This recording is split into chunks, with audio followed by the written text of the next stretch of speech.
나는 이매창. 저도 이매창이지요.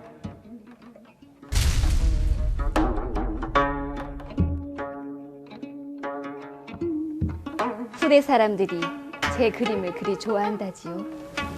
이화우 흩뿌릴째 울며 잡고 이별한 님. 제가 지은 시입니다. 오늘 시간여행 강원은 매창 우리 얘기입니다.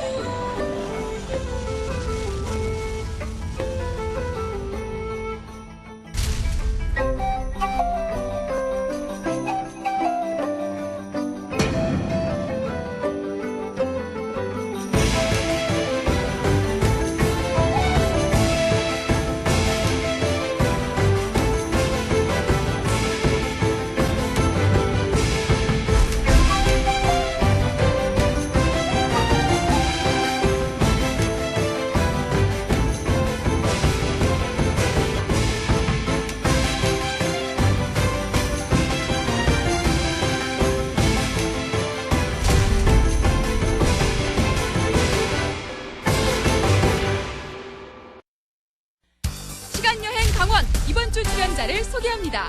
구수한 입담으로 강원의 역사를 풀어낸다. 시간여행 강원의 멘토 강원대학교 김풍기 교수. 율곡 연구에 매진해온 유학자 매창을 말하다. 율곡 평생교육원 정문규 원장. 율곡의 경몽요괴를 실천하는 21세기 선비 양양군 김일명 선생. 한국을 너무나 사랑하는 귀여운 스타꾼, 파란 눈의 한국인 가톨릭 관동대학교 최다미 강사와 함께합니다. 우리가 역사에 등장하는 인물들 중에 혹시 동명이인을 발견했을 땐 또 그 인물들이 살았던 시기가 그렇게 차이가 크게 나지 않을 경우에는 특히 더 혼란을 겪게 되는 수가 있습니다. 오늘 주제 매창에 관한 얘기인데요. 우리는 신사임당의 딸 그리고 율곡의 누이인 이매창을 오늘 얘기를 할까 합니다. 그런데 우리가 인터넷을 검색하든가 하다 보면은 그가 아닌 또 다른 매창이 등장하게 됩니다. 어쩌면은 그 또 다른 매창의 이야기가 인터넷에 더 많이 떠오르게 되기도 하는데요. 오늘은 그러면 매창이란 이름을 가진 비슷한 시기를 살았던 조선의 두 여류 예술가에 관한 얘기를 한번 다뤄보겠습니다. 나는 네가 너무 좋아 죽겠다. 자, 안녕하세요. 반갑습니다. 가수 김도윤입니다. 여러분, 제가 이곳에 나오는 이유는요. 여기 학생들이 매창에 대해서 얼마나 알고 있는지 함께 알아보기 위해서 나와봤습니다. 자, 함께 가보시죠. 반갑습니다. 네, 혹시 매창에 대해서 아시는 분 계시나요? 매창. 처음인가요? 네. 매창이요? 아시나요? 네. 아니요. 매창이요? 아니, 네. 모르는데요. 몰라요? 네. 대다수의 사람들이 잘 모른다고 답하는 매창. 그녀는 대체 누군지 알려드립니다. 매창이라는 이름으로 알려진 여성이 유명한 여성으로서 두 분이 있습니다. 한 분은 사임당의 맞따님, 율곡 선생님의 7살 손의 누나가 되시는 분이 있는데 그분은 1529년생입니다. 조선 중기 신사임당의 맏딸로 태어난 이매창 여사는 어머니로부터 그림에 대한 재능과 함께 인품까지 물려받아 작은 사임당이다 해서 소사임당이라고 불렸던 분입니다. 또 한 분의 매창은 부안 아전의 딸로 전해지고 있는 그래서 나중에 기생이 된 여성이 있습니다. 이 여성은 시에 뛰어난 자질을 갖고 있고 검은고를 연주를 잘했다고 합니다.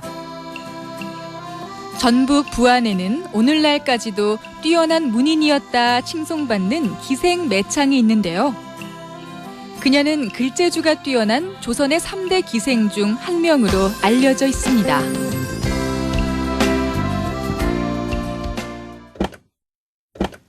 먼저 율곡 선생의 형제분들부터 우리가 좀 알아봐야 될 것 같습니다. 율곡 선생의 어머니신 신사임당과 아버지 이원수공께서 자녀를 낳는데 4남 3녀의 7남매를 낳습니다. 네. 그중에 마지 서은이라고 해서 죽곡이라는 호를 가지고 있는 분이었고, 그리고 그 다음에 이제 두 번째 난 분이 딸로서 매창인데, 오늘 우리가 이야기하게 될 매창인데 네. 그분이 맞따님이고, 그 다음에 또 사임당께서는 아들, 딸, 아들, 딸, 아들, 딸, 끝에 아들 이렇게 섞어서 낳습니다. 그렇죠. 귀한 일입니다. 예. 그다음에 이제 두 번째 아들이 번이라는 분인데 호가 정제로, 이분은 인품이 고결한 분으로 벼슬길에 나가지는 않고 동생 율곡이 벼슬길에 나가 있을 때 벼슬에서 물러나기를 권한다 하는 글을 올릴 만큼 좀 강인한 성품의 형이었고, 그다음에 이제 둘째 딸은 이름은 전하지 않습니다. 옛날에 우리 선조들은 여인이 이름이 거의 없었지요. 그다음에 이제 셋째가 우리가 너무도 잘 아는 율곡 선생. 그리고 그 율곡 선생 또 밑으로 딸을 낳습니다. 이 셋째 딸은 28살 막 넘고 홀로 됩니다. 그 다음에 이제 막내가 아들인데 이분이 저 유명한 옥산 선생입니다. 그래서 율곡 선생이 내 우가 학문을 했으면 나보다 훨씬 앞섰을 것이다 라고 할 만큼이었고, 이 옥산 선생이 금, 시, 서, 화를 능한 사절이라고 불릴 만큼 이런 훌륭한 분으로 그 4남 3녀의 자녀가 있습니다. 근데 오늘 저 아들, 딸, 아들, 딸, 아들, 딸, 아들 참 맞나요? 신기하네요. 이건 쉽지 않은 숫자. 이게 정말 이 신사임당과 이 신사임당 내외분은 정말 훌륭하신 분이라는 생각이 다시 한번 드는데, 우리 김일명 선배님은 또 특히 율곡을 추앙하시는 분이시잖아요. 담고자 노력하는 자입니다. 소인배로 아직은 감히 안전에 이렇게 뵙기도 어렵습니다만, 다만 소인의 그 추앙하는 역사적 그분의 용모나마 담고자 그 모습을 담고. 오늘 저 출연을 율곡 선생님께서 직접 한번 하신 것 같아요. 출연하신 것 같은 그런 마음이십니다. 근데 실제로 이렇게 해서 매창에 대해서 궁금하다 그래서 요즘 그 인터넷으로 검색을 하면 저 여류 시인 이렇게 나오거든요. 근데 사실 그 주로 등장하는 매창은 사임당의 따님 매창이 아니잖아요. 그렇죠. 전북 부안 기녀 매창이잖아요. 그렇습니다. 그도 여류 예술가로 또 이름이 남아 있고. 그렇죠. 이걸 좀 구분을 좀 명확하게 우리가 해야 될 것 같아요. 사실 기록으로 보면 율곡 선생 집안의 매창은 기록이 거의 안 남아 있습니다. 그러니까 그림이 좀 남아 있고, 그러니까 우리가 이제 쉽게 접할 수 있는 기록으로는 보기가 어렵습니다. 그런데 부안에서 그 기생이었던 매창은 문집도 남아 있고, 또 문집뿐만 아니라 그 사람과 교류했던 그 당대 명사들의 기록들이 꽤 남아 있습니다. 그래서 아마 인터넷에서 치면 요즘은 많은 순서대로 앞에 나오니까 그 부안기생 매창이 많이 뜨죠. 시대도 좀 차이가 나죠, 사실은. 조금은 차이가 나죠. 부안의 기생으로 예술 활동을 했던 매창보다 우리 율곡 선생님의 누이이신 매창이 44년이 더 앞섭니다. 먼저 선배이시고 그 부안 기녀 매창, 그리고 오늘의 핵심 주제인 사임당의 딸 이 매창 여사. 일단 두 분 다 조선 중기를 살았던 유명한 또 역사에 남은 여류 예술가였다라는 점은 분명히 공통점이라는 걸 우리가 인정해야 될 것 같습니다. 이와 관련한 자료 화면을 저희 제작진이 준비했습니다. 먼저 보시고 얘기 나누겠습니다.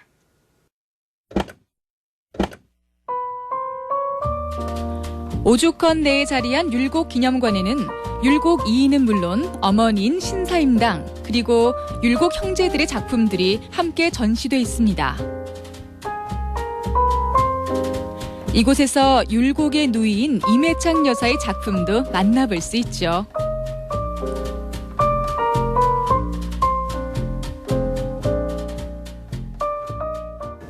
저희 박물관에 소장되어 있는 작품은 목매도 2점하고 그다음 화첩 하나가 있거든요. 근데 화첩 안에는 5점의 수묵화가 장첩이 되어 있어요. 네, 그 중에 이제 4점은 그러니까 새를 소재로 한 것이고요. 하나는 연매도라고 해서 이렇게 안개 낀 매화 그림이 있는 그런 그림입니다.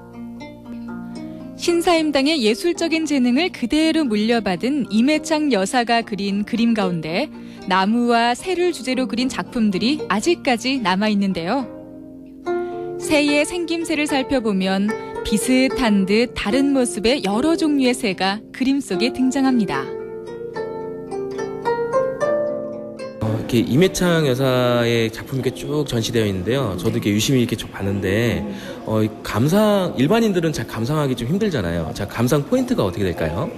일단은 매창 화첩에 실린 작품들은 그러니까 새가 소재이긴 한데 그러니까 자세히 들여다보면 그러니까 거기에서 어떤 서정성을 느낄 수가 있어요. 그러니까 이를테면 4번째 그러니까 장첩되어 있는 그 그림에서는 겨울 마른 나무 가지에 눈이 앉아 있고 그 가지에 앉은 새가 머리를 깊숙이 박고 이렇게 졸고 있는 듯한 그런 모습을 보이거든요. 그러니까 겨울에 그 추위에 몸을 웅크리고 있는 그 새의 마음을 느낄 수가 있어서 그런 걸 생각하면서 보신다면 그림을 보는데 조금 더 마음이 좀 윤택하지 않을까. 신사임당의 넷째 아들인 옥산 이후의 화첩 가운데는 누이 매창의 그림이 함께 있는 화첩, 매창 매화도 및 옥산 국화도첩도 있습니다. 매창 작품 중에서는 가장 유명한 것이 지금 월매도예요. 그 묵매도라는 것이 그러니까 수묵으로 그린 매화 그림이라는 뜻이거든요. 근데 거기에 이제 달이 들어간 게 이제 월매도예요. 근데 저 그림 같은 경우는 조선 중기에 그러니까 조선 초기에서 중기로 넘어가는 그러니까 묵매도의 양식을 잘 보여주고 있기 때문에 아마 저 그림을 중점적으로 보신다면 매창의 그림을 이해하는데 가장 접경이 될 것 같습니다. 현재 남아있는 이매창 여사의 작품 수는 그리 많진 않지만 그녀가 얼마나 뛰어난 화가였는지 짐작하기엔 충분합니다. 우리가 실제 작품을 여기서 봤으면 더 좋았을 텐데 일단 화면 속으로나마 이매창의 작품을 우리가 함께 봤습니다. 제가 이런 한국화나 이런 예술 세계에 큰 시선을 갖고 있는 사람은 아닌데도 왠지 이렇게 기분이 좋아집니다. 작품을 보니까. 그만큼 이 작품 수준 자체가 상당히 높다는 게 막 느껴지는데요. 저 같은 아마추어도. 우리는 지금 사임당도 그렇고 지금 매창도 그렇고 일단 여류 화가로서 이렇게 우리가 역사적으로 이 외에 우리 역사에 여류 화가가 또 있나요? 우리 지역에 또 있죠. 허난설원의 그림이 굉장히 격이 높습니다. 네. 그리고 이제 강원도하고 관련이 있는 분은 아닙니다만 역사 속에 남아있는 그 여류 화가 중에 홍천기라는 분이 있어요. 하늘 천자 일어날 기자. 남자 이름이죠, 약간. 근데 이분이 지금 남아있는 기록 중에 유일하게 도화서, 그러니까 국가 소속 화원이었었어요. 유일한 여성 화원입니다. 그러니까 대단히 높은 수준의 그림이죠. 드라마 소재가 될 것 같아요. 네, 이게 언제 때뿐이냐 하면 15세기 후반에서 16세기 전반을 살았던 분인데 그 성현의 용제총화를 보면 되게 재밌는 얘기가 하나 있어요. 이 홍천기라고 하는 이 여류 화가가 어떤 일에 연루돼 가지고 이제 잡혀와 가지고 추국을 당하게 됐단 말이죠. 근데 마침 그 자리에 조선 전기 문인이었던 여기 운금루 기도 쓰고 했던 그 서거정이라는 분이 있습니다. 서거정이 이제 여러 친구들하고 술 마시고 이러다가 깽판을 쳤는지 하여간 와가지고 이제 이 사람도 잡혀온 거예요. 그래서 이제 다 감옥에 이제 잡혀 있는데 서거정이 감옥에 이렇게 앉아 있다 보니까 저 옆에 굉장히 예쁜 여자가 있단 말이죠. 그래가지고 눈을 못 떼고 계속 그 홍천기만 바라보고 있는 거예요. 그러니까 기록에 보면 홍천기가 굉장히 아름다운 용모였다 그럽니다. 네. 그래가지고 갑자기 관심을 보이기 시작했어요. 계속 이제 쳐다보고 있는데 이제 이 서거정이나 이런 사람들을 잡아왔다는 소문을 들으니까 왕이 소식을 듣고 그래도 관료 중앙정부의 관리를 하는 사람들인데 술 먹고 주사 부린 거 가지고 그거 잡아놓냐 빨리 풀어주라고 왕이 그래가지고 이 사람들은 그냥 바로 풀려나요. 그러니까 이 서거정이 뭐라 그러냐면 아니 무슨 옥사를 이렇게 빨리 처리하냐고. 어? 오히려 더 있고 싶은데 사정기를 더 봐야 되니까. 사정을 꼼꼼히 따져가지고 이게 해야지 무슨 일을 이렇게 빨리 급하게 처리하냐고 화를 냈다는 기록이 그 성년의 용제총화에 나옵니다. 그런 걸 보면 우리 조선시대 선비의 여유입니다. 그렇습니다. 그 사임당 하니까 자꾸 이 매창 여사 이러면은 우리 정 원장님께서는 이제 작은 사임당이라고 할 정도로 이렇게 훌륭한 인품과 작품 활동까지도 그런 경지에 오르신 분이다라고 말씀을 늘 하시는 분이신데요. 실제로 그 이매창 여사에 대한 평가가 이렇게 좋게 평가된 문헌들도 있지 않습니까? 기록이 남아있는 것이 율곡의 그 막내 동생 옥산 선생의 8대 후손인 이서라는 분이 있습니다. 그 이서라는 분이 당시 집에 가지고 있던 매창의 서화첩에 발문을 적은 것이 이제 전해집니다. 이 부인은 부녀자 중에 군자라 할 만하다. 남정네가 여인에 대한 칭송치고는 최상의 칭송이죠. 그 다음에 뭐라 했노 하니 이 부인은 학식과 지혜와 원려가 남달리 깊었다. 이것이 어디서 우리가 또 하나 발견할 수 있노 하니 사임당의 초충도의 그 당시 후손 중에 율곡의 후학 중에 하나인 장암 정호 선생이 쓴 사임당 초충도 발문에도 사임당에 대한 기록이 비슷하게 나옵니다. 자, 그러니까 리틀 사임당이 맞네요. 그런데 문제가 그러면 이서 선생이 쓴 발문이 장암의 발문보다 나중이냐 먼저냐에 따라서 그걸 사임당의 병풍 발문을 보고 쓴 것이냐 하는 얘기가 나올 수 있습니다. 근데 미안하게도 이 이서의 발문이 먼저입니다. 그러니까 전혀 또 두 분의 산 시대가 다릅니다. 그래서 우리는 흔히 일러서 작은 사임당이다. 그런데 이제 그 매창은 이 예술 작품뿐만이 아니고 사임당이 남편 부군 이원수공을 선비의 길로 들어가게 했던 우리 현모 양초의 표본으로 삼지 않습니까? 매창 역시 남편에 대한 그 내조가 남달랐습니다. 궁금합니다. 이 정도의 그 인물이면 보통 인물과 결혼하지는 않았을 것 같은데요. 당시 한양에 살던 한양조씨 조대남이라는 분인데 이분이 학문에는 별로 관심이 없고 조대남이 서울 문안에 한량으로 유명한 분이 이 조대남이었다고 합니다. 이 조대남에게 시집을 간 매창이 그 남편을 감복을 시켜서 학문의 길에 들어가게 해서 늦게 급제를 시키지요. 그래서 찰방도 시키고 뭐 여러 작은 벼슬을 시키다가 일설에 전하기는 충청도 관찰사의 벼슬, 오늘날 도지사니까 정삼품이니까 당상입니다. 그 사대부 반열에 올렸다. 사임당께서 부군 원수공을 입신양명을 시킨 것과 두 모녀의 사리가 그 아내로서의 역할 그리고 예술 세계에서 남긴 족적이 거의 그 딸의 그 어머니의 그 딸이다 할 만하지요. 그 매창이란 이름 공교롭게도 이 같은 그러니까 조선 시대의 이름을 남긴 이 두 여류 예술가의 이름이 똑같이 매창이라는 점도 특이한데요. 우리 김선비께서는 어떻게 생각하십니까? 매창 이러면 뭔가 느낌이 이렇게 옵니까, 김일명 선배님? 이름에서 느끼는 선입견이 그렇죠. 어떤 느낌이 오세요? 한자로 이제 이렇게 우리 교수님도 있지만 매화 매자 아닙니까?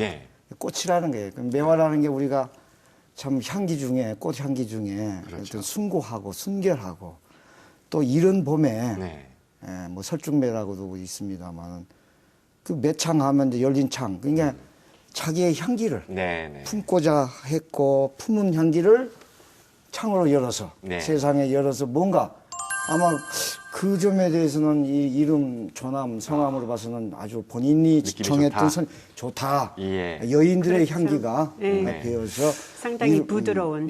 좋고 그러면서도 강렬해 조금은. 아하. 그 묘하게 이렇게 같은 이름을 가진 또 비슷한 시대를 살았던 이 두 여류 예술가들이 그럼 혹시 매창이란 이름이 이게 뭔가 이름 속에 예술가적 기질을 담고 있는 이름은 아닐까 하는 궁금증 혹시 여러분 안 드십니까? 그래서 저희가 그 장명가에게 한번 물어봤습니다. 어떻게 답을 듣고 왔는지 한번 보시겠습니다.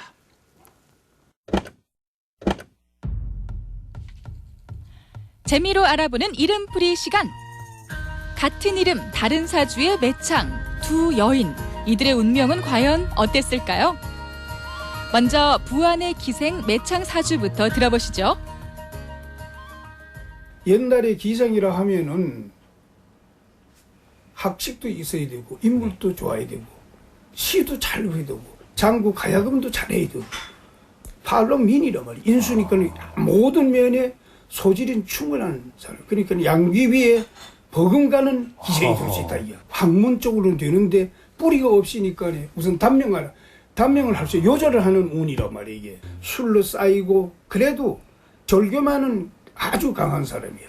이래도 한 남자만 사귀를 줄 알고 한 남자만 그 시를 읊혀서 서글프게 시를 읊어가며 서로 답변하고 편지를 주고 이렇게 하다가 어느 날 갑자기 요절을 해가지고 세상을 갔다. 단명을 하셨고. 단명했죠.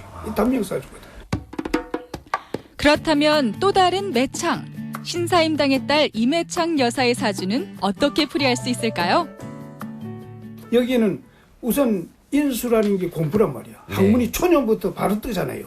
여기는 아마 자세히는 모르나 여기는 이제 정식으로 결혼도 했고 자식도 있고 남편도 있고 다 이랬을 거예요. 아마. 사주의 인수라는 게 학문도 학문이지만 또 바로 엄마예요. 엄마.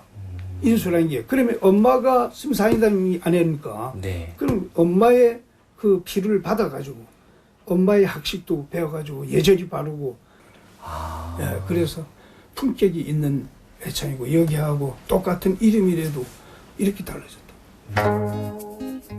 똑같은 매창이란 호로 세상에 알려진 두 여인. 하지만 그들의 삶과 운명은 서로 상반됐었으니 이 또한 무척 흥미롭네요.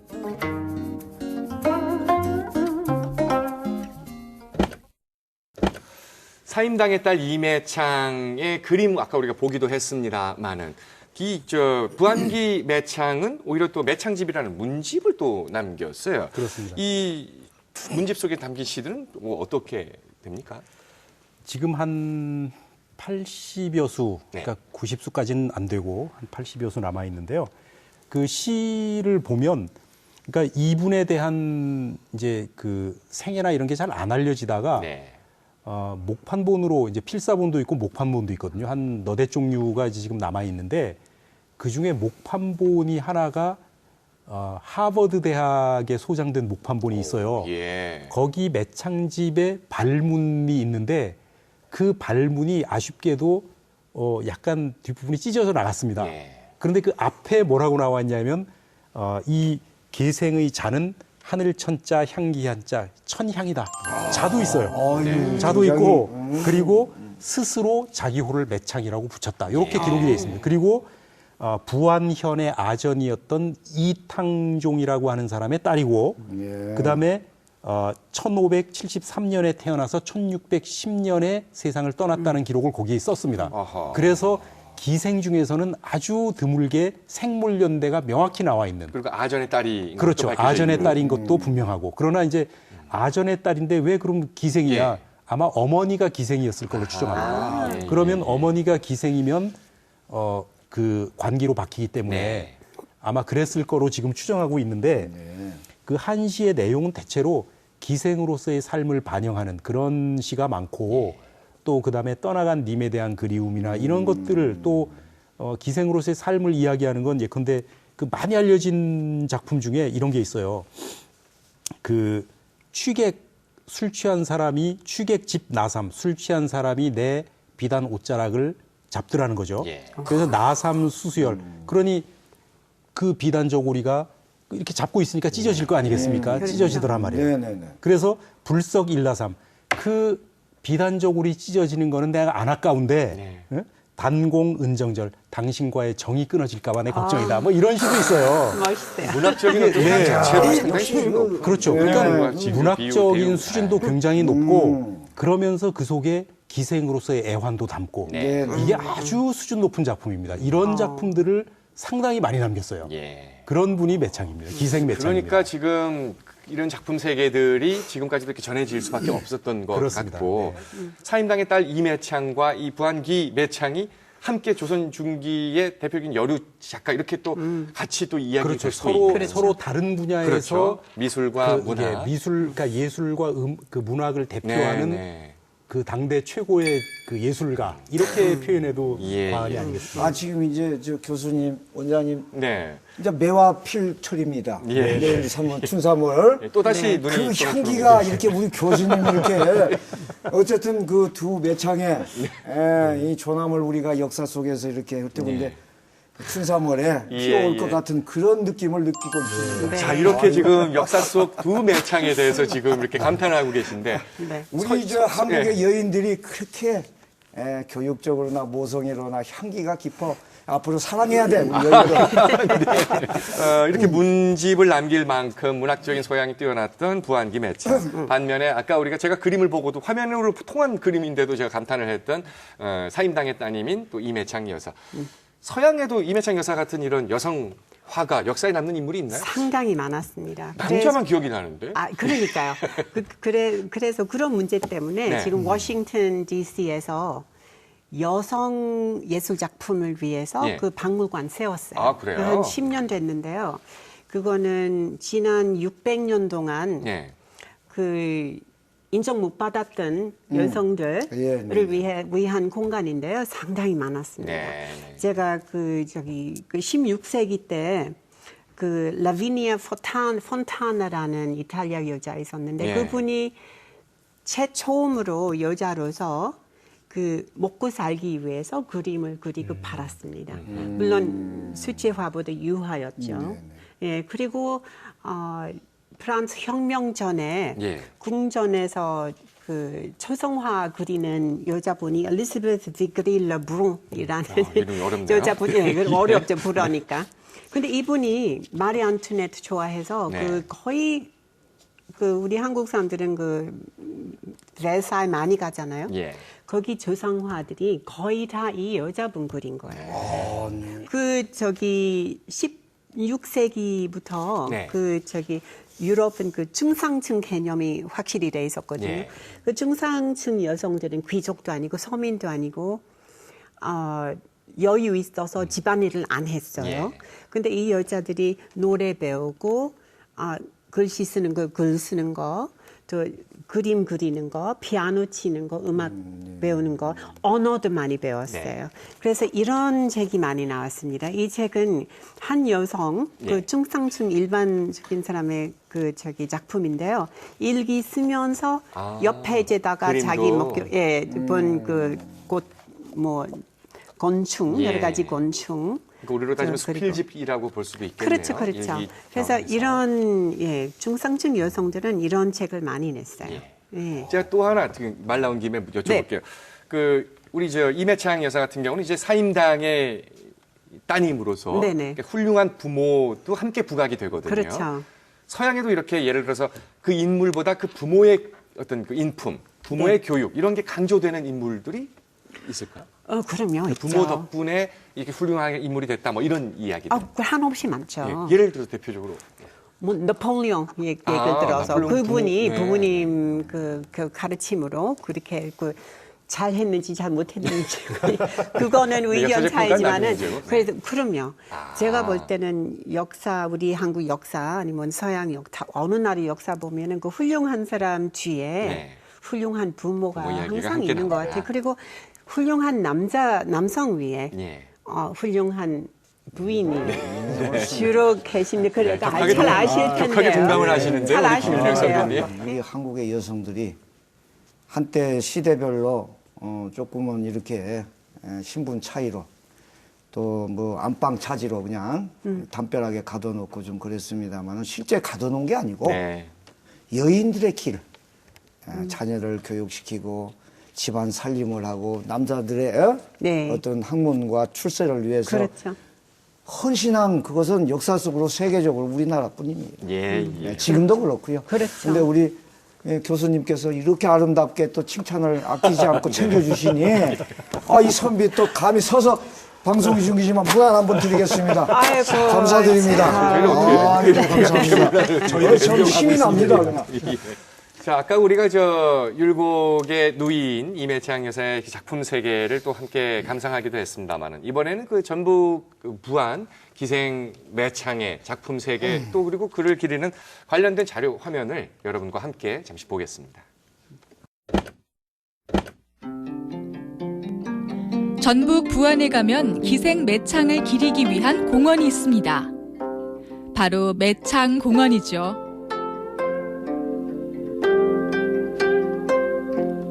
이곳엔 여러 종류의 시들이 바위에 조각돼 있는데요.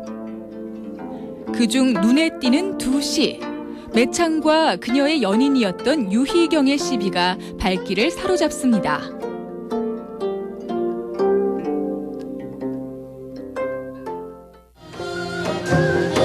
당대 뛰어난 문인이었던 유희경과 시를 잘 짓기로 유명했던 매창은 서로의 명성을 익히 알고 있었는데요.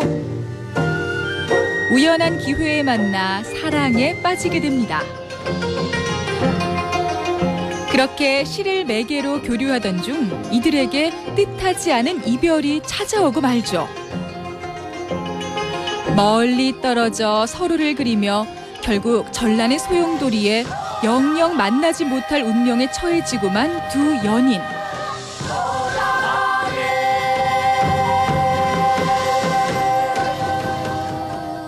시와 검은고를 사랑했던 여인 매창은 자신이 죽으면 검은고와 함께 묻어달라는 이야기를 전하고 요절하는데요. 그녀 나이 37세.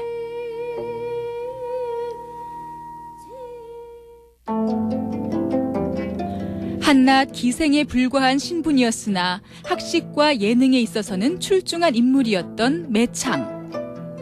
비록 젊은 나이에 세상을 떴지만 그녀의 글재주를 아끼고 시를 사랑한 수많은 사람들에 의해 그녀의 이름은 기억됐고 매창집이란 문집으로 오늘을 살고 있습니다. 부안기 매창은 사실은 결혼은 안 했지 않습니까? 그렇죠. 기생이니까. 그런데 절절한 그 러브 스토리가 전해집니다. 러브 스토리라고 하면 또 그런데 러브 스토리 전문가시죠?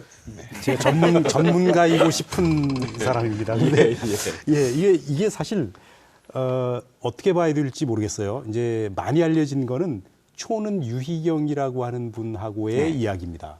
이제 잠깐 그걸 말씀드리면 초는 유희경이라고 하는 분은 원래 그 천민 출신입니다. 나중에 이제 워낙 그 재능이 있고 그 뛰어난 그 글재주가 있으니까 면천을 시켜준 거예요. 이제 그런 분인데 이분이 그 당시 17세기 초 이런 때 16세기 후반 17세기 초 이때 그 천민 출신이나 아니면 서울 출신 이런 사람들의 시인들을 모아서 함께 그 활동도 하고 이랬었는데 그거를 이제 우리가 침류대 학사 이렇게 문학사에선 부르기도 하고 그럽니다. 근데 이분이 예학에 굉장히 밝았던 분이에요.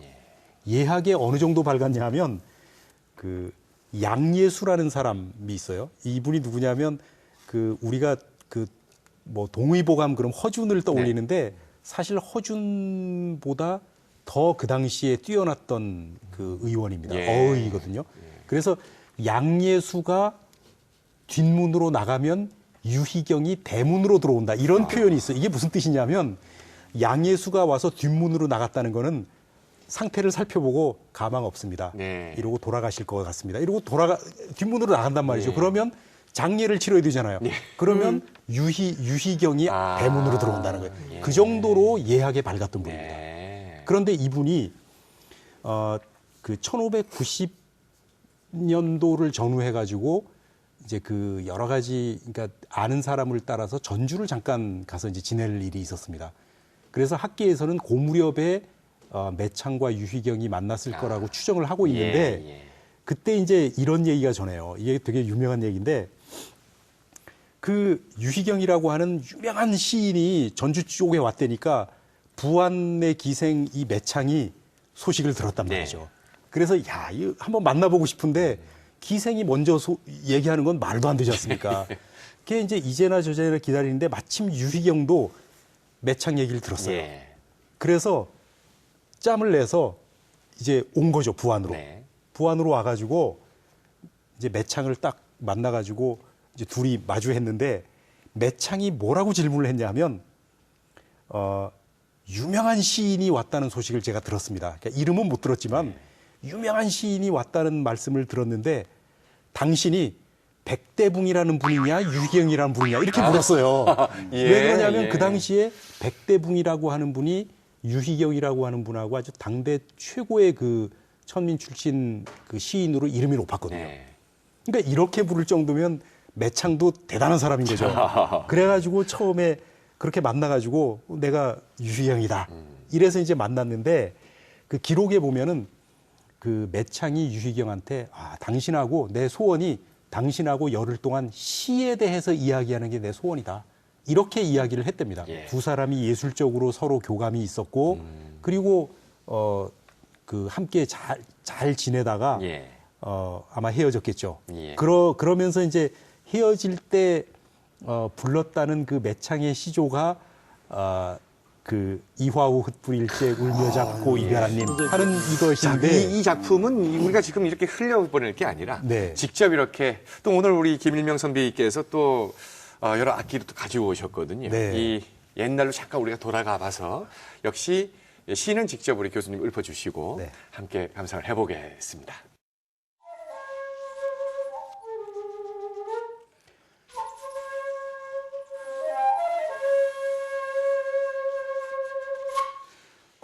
이화우 흩뿌릴째 울며 잡고 이별한님 추풍 낙엽에 저도 날 생각는가 천리의 외로운 꿈만 오락가락 하노매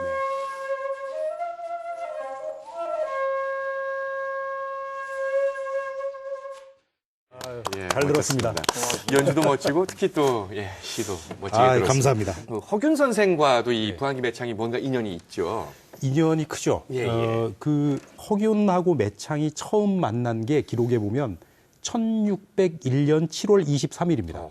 이 날짜가 정확히 나오는 게 왜 그러냐면 이 당시에 허균이 그 조운 판관이라 그래서 이제 그 지방에서 그 세미, 그러니까 세금으로 거둔 거 이런 거 이제 다 관리하는 그 직책을 받아서 출장을 이제 그쪽으로 갔거든요. 그 가면서 일기를 쓴 게 남아 있어요. 몇 월 며칠 뭐 했다. 뭐. 그런데 그러니까 날짜가 정확히 나오죠. 그 1601년 7월 23일 날 전라도로 내려갔는데 부안을 지날 때 비가 너무 많이 내려가지고 더 가지 못하고 부안에 머무른 거예요. 그래서 여기서 매창을 만났는데 그 당시에 매창의 나이가 29이고 허균의 나이가 33입니다. 그러면 여기에 스캔들이 나기 딱 좋은 나이거든요. 그렇지 않습니까? 그런데 되게 흥미로운 게 7월 23일 날 그렇게 비 때문에 거기 머물러서 매창을 만나고 7월 24일 날 전라도 고부로 갑니다. 허균이. 거기서 누굴 만나냐면 율곡 선생의 아우인 옥산 이우 선생을 만납니다. 그 기록이 딱 나와 있어요. 이우 선생을 만났는데 뭐라고 돼 있냐면 그분은 내게 고향의 어른이 되시는 분인데 시와 그림과 글씨를 모두 잘해서 내가 존경하는 분이다. 이렇게 썼어요. 허균이 일기에. 그러니까 그 정말 한 시대가 그렇게 참 그 모여 있는 기록인데 어쨌든 그렇게 처음 이제 만났을 때 사실 한 사람, 그러니까 기생은 29이고 이 남자는 33이니 뭔가 일이 있을 법한데 이 허균이 매창을 아주 정중하고 말하자면 한 인간으로 대우를 합니다. 그러니까 수청을 드는 기생으로 대우하지 않고 왜냐하면 그 기록에 보면 이귀의 정인이다. 이렇게 주석이 달려 있어요. 그러니까 이귀라고 하는 분이 누구냐면 율곡 선생 제자거든요. 그런데다가 허균하고는 아주 친한 사이였습니다. 그래서 데려다 놓고 이야기를 하는데 둘이 아주 잘 맞은 거죠. 왜냐하면 허균도 시에 능한 사람이고 아주 기억력 아주 대단하고 또 매창도 시를 잘하는 사람이고 그렇게 해가지고 이 허균이 매창을 알게 됐는데 그 뒤에도 그 매창이 어려움에 처했을 때 그 지금 남아있는 편지를 보면 요새 고민이 많을 텐데 차라리 뭐 참선 같은 거라도 해보면 어떠냐. 말하자면 요즘으로 치면 야 마음 어지러울 때는 명상이 최고야. 뭐 이런 걸 권하기도 하고. 네. 그러니까 매창이 보낸 편지는 남아있지 않지만 허균이 답장을 보낸 게 남아있으니까. 허균은 자신이 받은 편지는 찢어버리고 기록이 남을까봐 자기 편지는 매창이 또 보관을 했나 보군요. 그거는 잘 모르죠. 경험이 많은 것 아니 갑자기 왜 저를? 예, 아주 새로운 해석을 많이 내시는 거 보니까 확실히 경험자인데요. 우리하고 세대 차이도 있거니와 경험은 별달라요 우리하고는. 네. 매창 얘기로 한번 계속 대단하십니다. 네. 그렇게 시작해가지고 이제 얼마 안 있다가 허균이 공주 목사로 가 있고 그 다 이제 그 부안이나 이런 데가 다 가깝지 않습니까? 그러니까 그 허균을 따라서 수많은 인재들이 공주로 몰려들었거든요. 그러면서 그 뛰어난 인재들이 모이니 매창이라고 하는 기생이 얼마나 정말 물 만난 고기처럼 거기서 서로 교류했을 겁니다. 그러면서 이 허균 주변의 인물들 또 유희경 주변의 인물들 사이에서 매창이 유명해지고 매창에 대한 기록이 남게 되는 겁니다. 그 명인들이 가서 이제 하다 보니까 자연스레 이 참 매창도 그 나라의 내노라는 선비들과 그렇습니다. 네, 그 기회가 되는 거죠. 기회가 온 거고. 알겠습니다.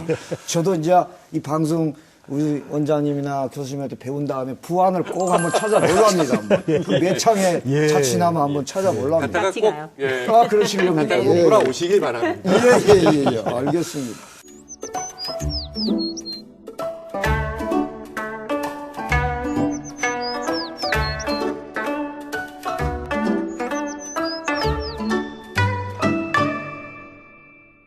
시간여행 강원의 마지막 코너입니다. 역사가정 역사스토리 이프 시간인데요. 오늘은 이런 가정을 한번 해보죠. 만약에 내가 왕이라면입니다. 일단 기본 전제가 기분 좋죠? 왕을 갑자기 좋아지는 왕이에요. 우리 김선빈님께서는 이미 상상 속으로 들어가셨습니다. 근데 왕이라면 그리고 여성을 등용할 수도 있는 시대라고 또 가정을 한다면 내가 왕인데 이 이매창 여사와 부안기 매창 중에 신분을 떠나서 그냥 한 명만 그의 능력만 보고 쓸 수 있다. 이거 가정을 해보자고요. 그러면 어느 매창을 임용해서 어느 직책을 맡기고 싶으냐가 오늘의 가정입니다. 가장 먼저 왕이 되셨던 김일명 선비님. 어느 생각만 해도 어느 직책인데 아주 그 황송하고 또 아주 기분이 으쓱해집니다. 그게 한 명이라면은 그래도 현모양처에 또 이 강원도 동해안에 아름다운 이곳에 그 어머니 그 귀한 집안의 따님을 어차피 뭐 화가 문이니까 그쪽에 하면은 요즘 같으면 뭐 장관직이라면은 문화 분야의 장관직 그렇습니다. 뭐 그 정도라면 충분히 더 그 이상의 자리도 아깝지 않겠지만은 알겠습니다. 뭐 이렇게 마음으로는 계속 두 분 다 지금 쓰고 싶은 눈빛에서 느꼈습니다. 최남희 교수님은 어떠세요? 저는 아주 지혜로운 왕이 된다면은 제가 마찬가지로 그렇게 선택하겠습니다. 비슷하게. 왜냐하면은 저는 그 나라 미래를 위해서 그 나라의 자녀의 교육을 위해서 장관으로 얘기한다면은 저는 문화 아니고 교육부 장관으로 그 부분을 맡으시면 훌륭할 것 같아요. 그런 나라가 많이 살 것 같아요. 사인당의 따님인 이매창 여사를 제 사고 방식은 교육이 가장 중요하다고 생각하거든요. 정문교 원장님은 선택을 어느 분을 할 건지는 전 압니다. 근데 어느 직책을 맡기실 거예요? 근데 이제 지금 왕이신 거예요. 그러니까 뭐 저는 서슴없이 우리 매창 여사를 등용을 하겠는데 오늘날 우리나라가 그 인성교육진흥법을 만들어서 인성을 되찾자고 합니다. 거기에 부합하는 것으로 저도 교육부 장관을 생각했으나 우리 최다미 선생께서 이미 교육부 장관으로 한번 등용을 해서 역할을 맡겼으니까 영광입니다. 이번에는 우리나라의 여성가족부가 있습니다. 네, 네. 그런 여성가족부 장관으로 우리 매창 여사를 옹립을 하면 예. 나라가 튼튼해서 네. 편어국이요 이어민이 저절로 되지 않겠는가 그런 생각합니다. 아, 지금까지 그 가장 낮은 직책이 지금 장관급이에요, 지금. 이미 세 분이 전구하신 지금 적어도 장관 이상을 맡기시겠다라는 거고. 기대됩니다. 문화 분야, 교육 분야, 여성가족 분야를 지금 기대돼요. 얘기하셨습니다. 자, 일단 선택부터 하시죠. 김풍기 교수님이 만약 내가 왕이라면 한 명을 임용한다. 그러면 어느 매창을 선택하시겠습니까? 오늘 이매창 여사는 세 분이 선택해 주셨으니까 이 자리에서 부안기 매창을 선택해 주지 않으면 서운해야겠죠. 이거 참 가슴 아픈 일입니다. 예. 네. 어느 직책을 맡길 수 있을까요? 저는 만약에 내가 조선시대 왕이었다면 접반사를 맡겼을 것이고 접반사가 뭐냐면 명나라나 이런 중국의 사신이 오면 그 사신을 접대하는 직책입니다. 네. 그런데 이게 보통 당상 중에서 맡깁니다. 오, 예. 근데 그냥 당상이 아니고 시를 굉장히 잘 짓는 사람을 뽑아서 시킵니다. 보통 학도까지 네. 이거는 인품도 좋아야 되지만 머리가 좋아야 돼요. 머리가 좋고 배짱도 있어야 되고. 배짱도 있어야 되고 상대방이 시를 지면 바로 응답할 수 있는 능력이 있어야 돼요. 율곡 선생도 한 번 한 적이 있습니다. 그런데 매창이면 능히 하고도 남지 않았겠냐. 요즘으로 치면은 뭘 시킬까? 대사. 대사입니다. 대사. 대사거나 그러니까 대사에 임명한다면 그 외국에 정말 우리나라의 아름다운 문화와 우리나라가 그냥 갑자기 일어난 그런 나라가 아니고 한류를 더욱더 뜨겁게 그렇죠. 전파할 수 있을 것 같다라고 생각하시는군요. 오랜 문화적 토대 위에서 일어난 게 그 일부가 한류다. 이런 걸 보여줄 수 있는 사람이 아니겠나 이런 생각이 듭니다. 멋있는 생각. 네 분의 말씀을 들으면서 그 시대에 정말 다 왕을 하셨으면 좋았었겠다 하는 생각을 오늘 한번 해보게 되네요. 자, 오늘 시간여행 강원은 비슷한 시대를 살다가 이름은 같았던 매창 이야기를 해봤습니다. 특히 우리 강원도로서는 또 사임당의 따님이시자 또 율곡의 누이인 이매창 여사에 대해서 그 이매창과 또 부안기녀 매창 동명이지만 분명히 다른 인물이라는 것을 오늘 이 기회에 그 점 하나라도 우리가 함께 고개 끄덕이며 기억하면 좋겠습니다. 함께해 주셔서 고맙습니다. 다음 시간에 뵙겠습니다.